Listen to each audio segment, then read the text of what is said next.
Welcome to back my channel. ব্যস্ততার ফাঁকে তৈরি করা যায় এমন ধরনের সহজ একটা নাস্তা রেসিপি আজ আপনাদের সঙ্গে শেয়ার করব। আশা করছি রেসিপিটি আপনাদের কাছে ভালো লাগবে এবং সহজও লাগবে। তাহলে রেসিপিটি একবার দেখে নিন। এখানে কতগুলো পাউরুটির পিস নিয়েছি।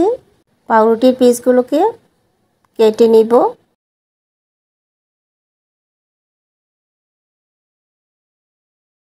দেখতে পাচ্ছেন কিভাবে কেটে নিয়েছি। এভাবে করে সবগুলো পাউরুটির পিস কেটে নিব। কেটে নেওয়া হয়ে গেছে। এবার এখানে একটা বাটি নিয়েছি, তার মধ্যে 2টা ডিম ভেঙে নিয়ে নিব।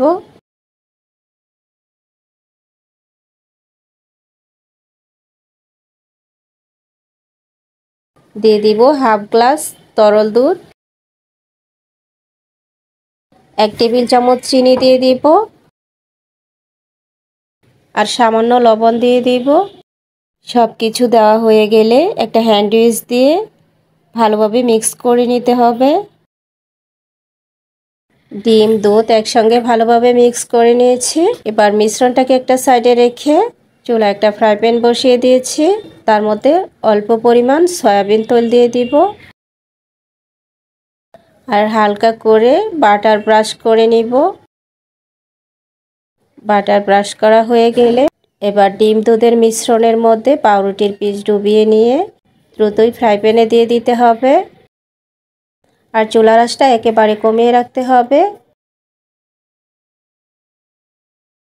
এবার কিছুক্ষণ অপেক্ষা করব। এক পিঠ হালকা ব্রাউন হয়ে গেলে উল্টে দিতে হবে।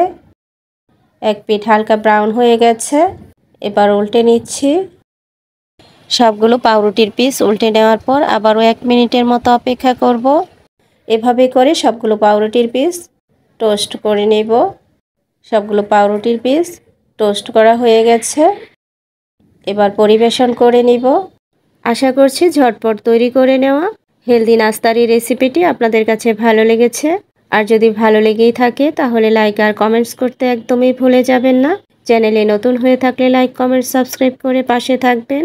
আবারও চলে আসব অন্য কোনো নতুন রেসিপি নিয়ে। সেই পর্যন্ত সবাই ভালো থাকবেন, সুস্থ থাকবেন। আল্লাহ হাফেজ।